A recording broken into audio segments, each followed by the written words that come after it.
Hello, everybody, and welcome to Nightmare on Elm Chick. Today, we're going to be discussing Obsession. I've got my friend Summer here. She's going to be joining us. We just got back from seeing Obsession. This was my third time, and this was your second time? Yes. So basically, we're going to be discussing what we like and what we disliked about the film, kind of our own interpretations on what the story was. So basically, we'll kind of just start by the film was directed by Curry Barker.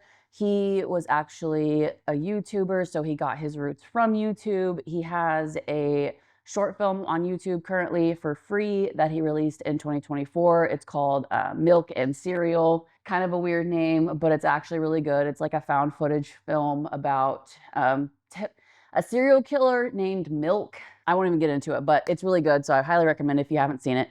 Going into the film, I had zero expectations. I purposely did not watch any reviews. I tried not to watch any trailers. If I did, I really don't remember what they were. So I kind of went in blind. And what I will say is, I was completely and utterly blown away by this movie and how good it was. Definitely did not expect that, especially from a director who doesn't have that much experience. What did you think? Honestly, I share the same view as you. I don't really like going into a movie with expectations of what it will be because if I know details about the movie before going to watch it, I'm going to be paying attention to that and wonder, okay, well, when is this going to happen? When's that going to happen? And it takes away for me the experience of just going in and immersing yourself with absolutely no idea of what you're getting yourself into. Love how they take such simple people that just you're very everyday people that you can really connect to because they're so realistic. The situations in which they're just these ordinary people, there's nothing that outshines their personality about.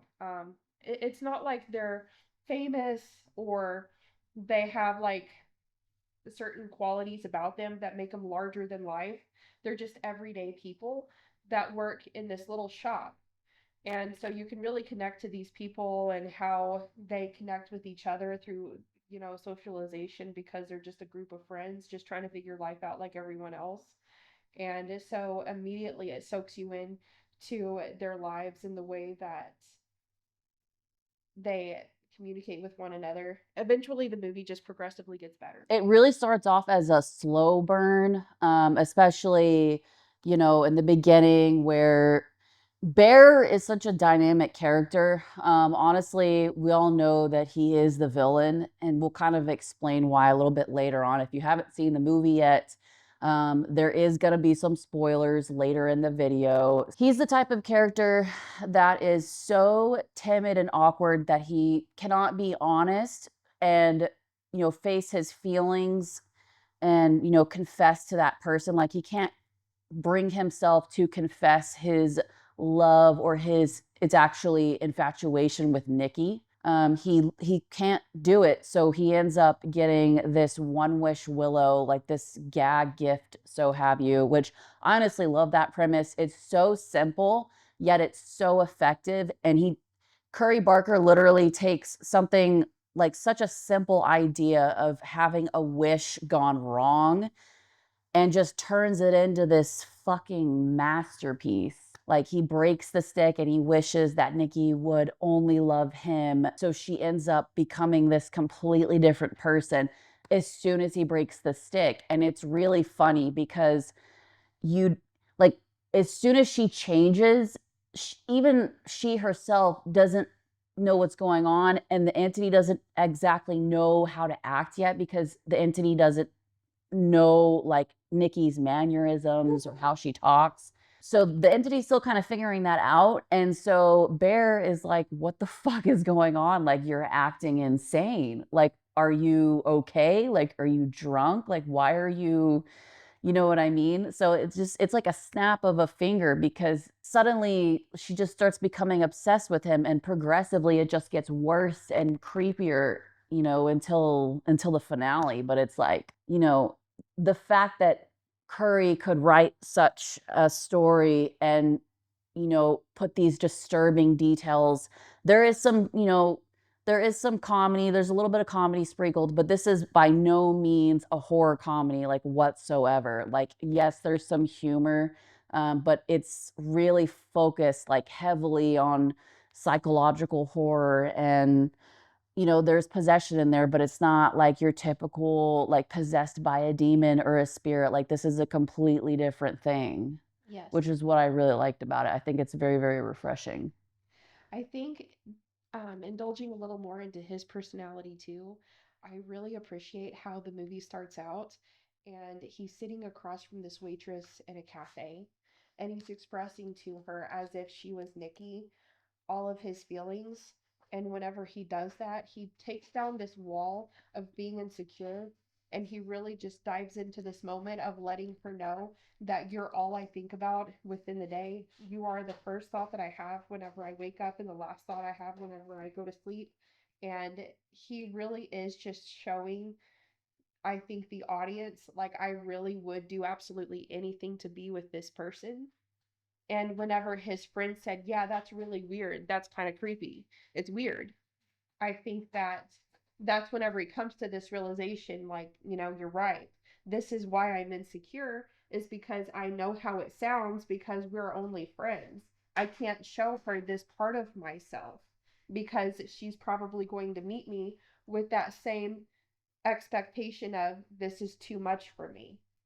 So whenever she asks him as she's getting out of the car, he keeps trying to catch her attention by calling her Freaky Nikki. And the reason he does that is because he's showing her, like, I'll do anything to try to keep your attention. So whenever she comes back, she's like, okay, just tell me, do you like me or not? And his insecurity starts to shadow in a little bit again. And he tells her, like, no, of course not. Like, you're my friend. But he would go to the lengths to break a stick and make a wish that, hey, I really want her to love me more than anyone in the entire world because that's where his mindset was. Like, I am already here and I need her to meet me the other rest of the way. And so I think that's why, as the movie slowly turns into what it was, it just snowball effects into this chaotic love romance. The reason why he's not deterred is because secretly he's already met her feelings in the same way. There's just more shadowed from her bombastic acts of just, I need you, I love you, and just complete obsession. Yeah, like the level of codependency is absolutely insane. I mean, he can't even go to the bathroom without her freaking out. That actress, Indy Neveretti, I think that's how you say her name. She was phenomenal. This is actually the first time that I have seen her in a film. So I know she's done other projects. I just haven't seen them, but I think she's probably one of the next like big I can already see it, like, being, like, a big name actress, Mhm. especially in, like, maybe more horror films or action films. Curry Barker is obviously gonna get a lot of projects, which apparently him and Blumhouse, they have teamed up and they're gonna make a new Texas Chainsaw Massacre. Oh, I love that. So, the fact which if it was just Blumhouse, I would obviously have my doubts because Blumhouse is very hit or miss, like, it's either shit or it's, like, pretty good. But I think just the fact that Curry Barker is gonna be working with Blumhouse to make this new Texas Chainsaw Massacre, I think it's gonna end up I think it's gonna be really good. Like, I'm really excited to see that because from his mind, I feel like he's gonna do it justice because the newest Texas Chainsaw Massacre from, like, 2022, I don't know if you've seen that one, it's complete dog shit. I wanted to talk about the technical aspects of the film as well, like the cinematography, the lighting, the sound design, like the fact that they took like ordinary sounds, like shutting the door, turning off the faucet in the bathroom. They made them so loud that it was kind of creepy. And those You are could just hear the aggression in her turning the yeah, water on. exactly. And I think those types of elements that they used were extremely effective. Normally, they're not going to be scary, they're just an everyday sound. But I think he turned that into something that helps add to the ambiance of the horror that was going on. But besides like the sound design, I think the lighting was really good, especially and there's a couple of scenes where she is in the doorway or she's watching him in the bedroom while he sleeps and it's really dark, but you can see just enough of her face to know that it's her, and you can see her eyes, and when she smiles, you can see her teeth. But it's like really creepy at the same time because she's talking, but she kind of looks like a different person a little bit. Yes. Like we were talking about that. And like it's her, but you can't clearly see her face. Like those types of situations, I think it looks really, really good. I agree. And the cinematography of when she's in the red dress and she presents herself to him at the front door. At this point, his best friend had already dropped her off and she had somehow gotten back to his house without a car. My guess is maybe she walked. But she's standing in front of his house, and whenever he opens the door, you can see her eyes glimmer, and you can only see like kind of a shadowing of her face. But in that moment, it almost seems like this entity is presenting herself as is. Like, this is what I am. She was basically saying, like, here I am, and I'm ready to receive you as, my boyfriend. And that's whenever the entity latched onto him, I believe. Even in that moment where she was like, I know you like me, like, I like you too. Do you like me? And he's still hesitant to admit his feelings. It's like, it's literally right there in front of your face. She's telling you that she likes you and she's asking you if you like her back, and you're still being hesitant. I mean, at this point, he didn't know that she was not herself, because she was like, oh, yeah, I was on Molly. Just something easily explained. And I think one of the reasons she brought up being on Molly is because she had this conversation with his best friend in the car. I think she was trying to gather as much information as she could. And so whenever he said, yeah, he was really freaked out by you, which obviously he wasn't necessarily as much as he claimed it was. I think the reason that his best friend said that is because they were having on and off relationships. And I think he was a little bit jealous of him in that moment, saying, he was really freaked out by you and how you acted. But whenever she presented herself, she's like, that's a good excuse that I can use. Instead of I'm just possessing this girl's body that you have such a crush on, I can just say, yeah, it was the drugs.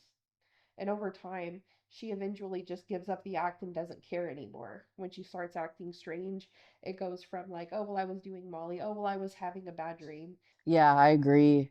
And the fact that like they used her weird body movements and they edit it in a way, it just looks so freaking creepy when she just like goes backwards, and like how fast she moves. Yeah. That's that's pretty creepy. And then there's some scenes in there, like the car scene, for example. I don't get jump scared easily, but the first time that I watched the movie, that scene made me pretty much jump out of my seat. Yes. And if you think about how small she is in stature, how petite she is, she just reached in through the back of the car and through the front car, and she grabbed the back of her head and just started smashing it into the wheel. You realize that someone that small probably couldn't take that much force and smash someone's head into a wheel. It had to be some kind of supernatural force.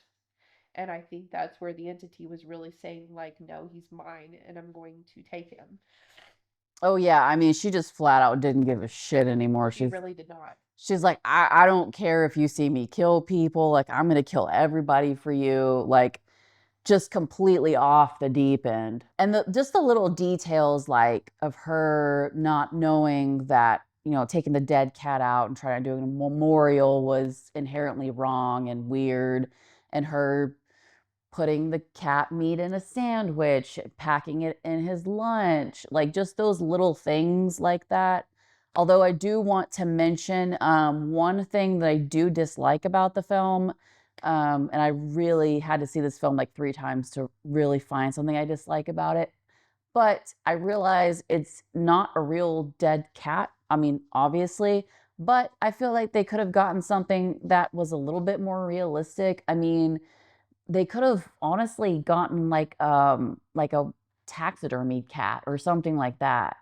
You know what I mean? It was so obviously fake. That's really the only complaint that I have about the film. I agree. I do think that it did look quite fake. I will say, whenever he gets to work and he opens it up, he sees these little Polaroids, and it says "you" with a heart around his head, and then it has a picture of her over his body, and her eyes are just black and marbled out, and she looks like she's having some kind of psychotic episode, but she's smiling, and underneath that it says not me. I truly believe that that was Nikki that made that and put it in his lunch pail. I don't think it was the entity that had done that. And I think that whenever he bit into that sandwich and it said food critic, what's the verdict, cat, I think that was Nikki's way of trying to get his attention because she really had no way else of communicating with him. From the scene of the restaurant, he confronts her about like if her dad actually has cancer, and she's like, no. And then she like makes this whole scene. That is the scene that he realizes that she is not actually Nikki. Yeah. And the fact that he doesn't do anything after that, like he immediately, like they go home and like it's because like she's moaning, but her face is like completely blank. The fact that he pretty much knew like the curse or the wish was real and she's not herself and she's lying, but he still continues to be with her and doesn't try to reverse it until it's literally too late, shows that he is ultimately the villain and not Nikki. Not only that, but in the scene, whenever he gets out of bed, he slides out and she whispers to him, please kill me. And he comes to the realization that this is the real Nikki. And he says, what's so bad about just wanting to be with me? And she said, Bear, I've never been with you. Because even though he's using her body for sexual gratification, her subconscious is still just being windowed by this entity that's taken over her body. So that really does strongly implicate that he is the bad guy of the movie. Even though she's creepy and scary, this entity that's in love with him and obsessed with him, he really is kind of like the focal point of all the problems happening, and he is the villain. Yeah, because not only is he the cause of it, but when he learns the truth, it just seems like he just doesn't give a shit because his happiness is apparently more important than her being free and having free will. Very Like selfish. he would rather her be a prisoner in her own body just so he can be with her, just not caring about her feelings at all, which obviously shows the audience that his character, although he thinks he truly loves her, he doesn't truly love her if he's doing that. Like, you wouldn't do that if you truly love somebody. You'd want them to have free will and to make their own decisions and to do what's best for them, not to essentially hold her hostage. I think in some weird twisted way towards the end of the movie, he tells this stick, I want Nikki Freeman to look at me only as a friend. And when he's in the bathroom trying to kill himself and he hears the music and the stick break, he comes out smiling and she's smiling too. But it's like this unspoken communication of like, I still love you. I am still in love with you. And I think that part of him really just wanted that all along, that even if the stick broke and like the spell broke, it didn't matter because at that point he didn't need Nikki anymore. He just wanted whatever was inside of her to love him back. And that's why he started making out with her, because at the end of the day, he really didn't care. And I think that another thing is whenever he's at the restaurant right before, you see a whole sequence of all of this time that has passed where they were together, and it seems like they'd been together for a long time. I think at one point one of the friends referenced maybe they were together like a year, because they're like, this year she's been talking about her dad dying, and it seems like you're taking advantage of her. But basically, going back to what I was saying, it almost seems like during this sequence where she's laying on the bed playing her guitar and he's on his laptop, and just like little cutesy moments of them being a couple, it gives you the insinuation that they had been together for quite some time at this point, and there have been absolutely no red flags that anything is wrong with her. And she didn't start acting weird until he got that phone call from his friend at the restaurant saying there's something wrong. And that is whenever it dawned on him, oh, this isn't Nikki, this is something else.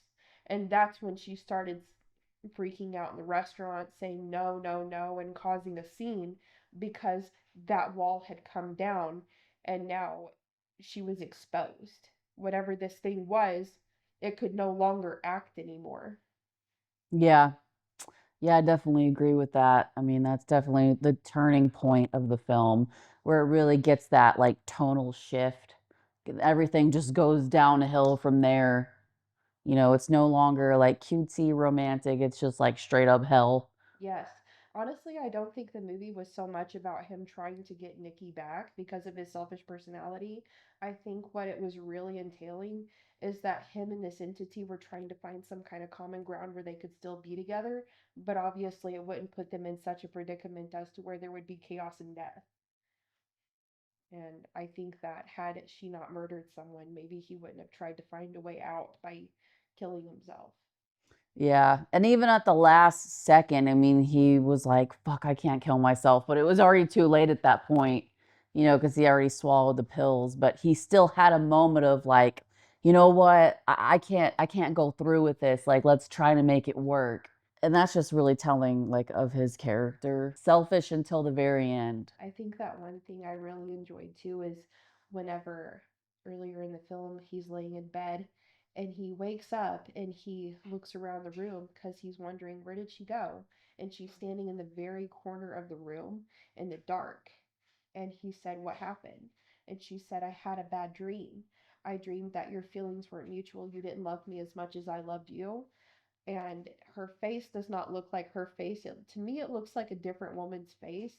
And I think the entity was just projecting maybe a different time in her life where she had been obsessed with someone else. And it was like a dream that she had. So, because if you think about it, how old is this entity? How long has it been around? Probably thousands of years before he even came into the picture. But whenever he died on the couch in her arms, you can audibly hear the entity leave her breath. And I think she went to go look for him in the afterlife because she told him, I love you in every reality." Yeah, I didn't even think about that, to be honest. I just was like, okay, the curse broke. Now Nikki has free will again, but she's obviously not free because she's totally fucked. You know what I mean? Like she's gonna get arrested and be put away in jail for the rest of her life. But you know, that's a really interesting take. Honestly, like, is there really any dislikes of the movie besides like the dead cat thing? Like, is there anything that you can think of? No, I feel like it was very well written. I think that the idea is very different. It's something that's refreshing. It's not your typical possession movie. It's not your typical cat and mouse movie or even a movie about fatal attraction. It's even though it has all of those qualities thrown in the mix, it is very much so a standalone. And I think that's what made it such a great film. I think this film was absolutely fantastic. I'm not one to give movies like perfect scores because I don't think anything is actually perfect. But if I had to rate the film from a 1 to a 10, I would give it a solid 9.5. I think it loses half a point just from the dead cat thing. But otherwise, I think it was literally amazing. What about you? I do. I agree too. I think another thing that I really liked about the film is that in a lot of even scary movies, they rely heavily on music notes in the back. This movie did not really have a lot of that. It just put you raw and in the moment of the film. And they, like she was saying earlier, turning up the volume during times whenever something would either smash or break. It just deliberately made you feel uncomfortable in that moment. And it just took you on the ride with it. So I agree. They did Yeah, that. yeah, and I think even, like, the sounds that they did use, like, the music, I think those were really effective as well, like, they were definitely really creepy, when they did have those, but and I oh, yeah, I just remembered what I was gonna mention, I love the fact that Curry Barker did make a cameo as the customer service rep for One Wish Willow. That shit was It hilarious. was great. He's like, "Hey, like, who the fuck answers the phone like that when you're supposed to be a customer service rep?" And I mean, technically, what he's doing is legal, so he can't give away his position. I think that whenever he hears his voice on the other end of the phone and he says, "What's up?" he immediately just somehow knows who he's talking to, who he's referring to, because he doesn't even tell him who the girl's name was. He's like, "Well, do you want to talk to Nikki?" So I think that's really cool how he just did that. Yeah, I know that I mean, that was like a nice little, like, comedic bit right there, just kinda thrown in there. It kinda like like you're really tense, but like there's some moments where they put a little bit of comedy so you can kind of relax a little bit before tensing up again for the next, scare. Like his best friend winning $1 million, you're pissed, but at the same time, it's like, of course he would do that. And I think for a long time, his friend was that comedic relief until she shoots him in the head, and then you realize there is no more comedic relief. This is it. Because everyone else just kind of had like this bland personality aside from her. And so whenever he just gets shot in the head like it was nothing, that was the end of his life. It was just, that's it. It's like, okay, well, that escalated quickly. Yeah, just showing how fragile life is in this whole situation, that you really can't control what happens in your life, and you're just kind of faced with what you get. So I really did. I appreciated every little note they put in it. And honestly, like if I had to say that I felt sorry for a character, I would say that I felt sorry for Sarah, Mhm. the one who got killed. Because she really didn't do anything wrong. She was just there and, she was just trying to get into college. And it's really sad because after she gets killed, like he reads the letter and she got in to the school that she wanted to get into, but like she's dead. So, That's like, the other thing too. it's just really sad. Yeah, I agree with that because I think when he's sitting in the car and he's holding that bloodstained letter, even though he's a selfish person who doesn't want to face the the truth about what he's doing, he forced his dreams to come true because he was willing to do anything to get it. But in doing so, he's destroyed other people's dreams because she wanted more than anything to get into a good college, and she supported him and she had a crush on him, and she just wanted to live her life and getting her dreams too. And holding that letter, and I think it dawned on him like, maybe I really am just a bad person. Yeah, I think that was another realization that he had. It's like he not only ruined his own life, but he also ruined his friends' lives, you know what I mean? Like they died because of him, essentially. But yeah, I just really enjoyed that film. I feel like it's going to be really hard for any horror movies to top that film this year. I would be very, very surprised, but I guess we'll kind of see once the year wraps up and when everything has released to see. But honestly, I'm going to go out on a whim and say I don't think there's a horror movie that's going to come out that's going to top that one. Because I feel like that's a movie that you could just rewatch every now and then and still love it. Like, I feel like that's going to end up being, one of the classic, that's something that's just very rewatchable. It's not like a one and done type of film. And I also like how complicated they made the people, like their personality traits. They leave everything very gray. There is no solid black and white. So every single time you go back to rewatch it, you'll get a fresh take on it that you may not have had before. Yeah. And then lastly, I will say the color grading of the film, like kind of very like muted, but it's also very cinematic, especially in some scenes, I just think it was really beautiful. So, because like if you see some like behind the scenes stuff of when they were shooting in the house, like you'll see that it's like really, really bright in there. And they end up, when they color grade it, they make it like really dark and like cinematic. I just think that's amazing that you can do that and like make it look that good. But yeah, I think that's pretty much it. I would definitely recommend going to support that film. Go see it in the theaters while it's still out. It's doing very well, and don't black market that shit. Don't go on illegal sites. Just go to the movie theaters and straight up support them because they deserve it. Thank you guys so much for watching. Thank you for coming on, Summer. And y'all have a good night. Bye.